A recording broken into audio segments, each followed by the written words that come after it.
Hi, I'm Pal, and this is Pal Says Open Wide. Today we're learning how to make tostones with mojo sauce. This is a really simple dish with really simple ingredients. You only need 5. Green plantain, or plátano as we like to call it.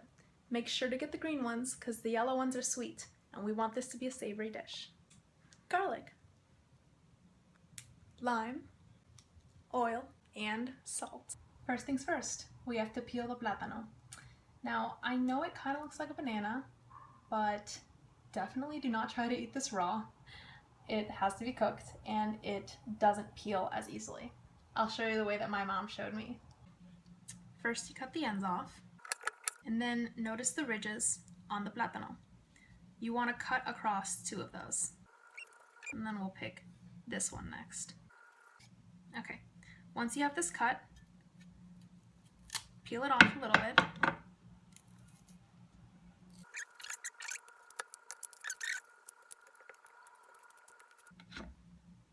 Done. Next, you chop it up into little rounds. You want to make them about 3/4 of an inch thick.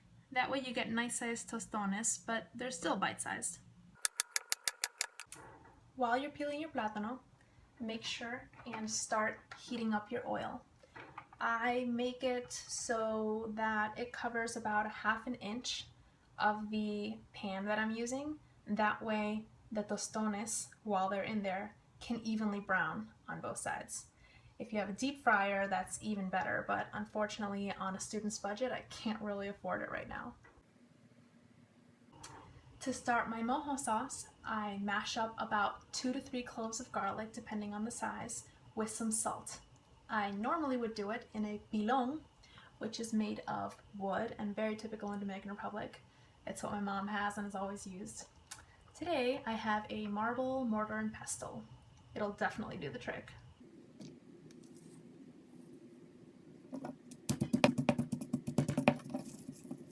Now your garlic is nice and mashed.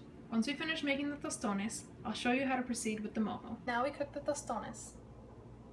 First round, putting them in the oil.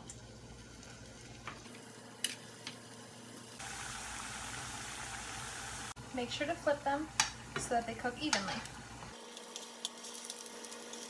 Once your tostones have been cooking for about a minute or so on each side, set them out on a paper towel to drain. Once you have your plantain rounds sitting on your paper towel to drain a little bit, we need to take the next step. Don't turn off your oil quite yet, because what's better than eating something that's fried once? Eating something that's fried twice. That's right, we have to put these bad boys back in the oil, but after they undergo a little modification.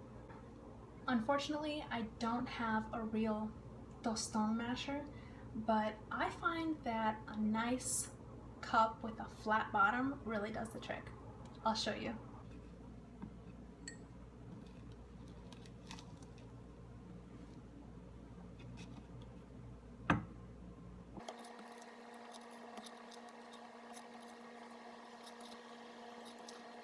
Something to keep in mind is when you're mashing up your tostones, make sure you get them as thin as possible. I'm talking 1/4 inch or less if it's a really, really small one. That'll ensure that you get a nice crispy tostone when you're putting your mojo sauce on it. While I was mashing up my tostones, I changed my heat from a little above medium to a little below medium. Between low and medium is good. I don't want it getting too hot so it splashes all over my face once I put the tostones back in the oil. Let me show you how to do that.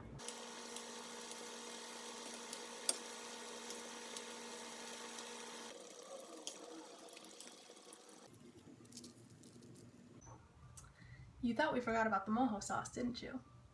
This is where it really comes together. While the oil is still hot, you want to grab a spoon and pour it into your garlic. It will cook it up and make it not as bitey and spicy. And once that's all mixed, you just squeeze in some lime and there is your excellent mojo sauce.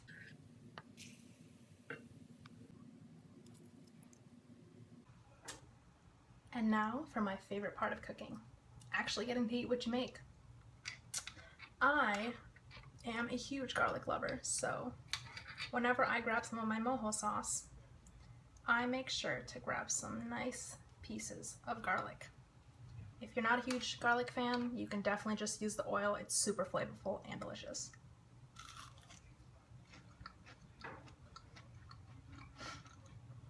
What can I say? I kind of killed it. Well, now that you've seen how easy it is to make tostones and mojo, hopefully you could incorporate it into one of your meals someday soon.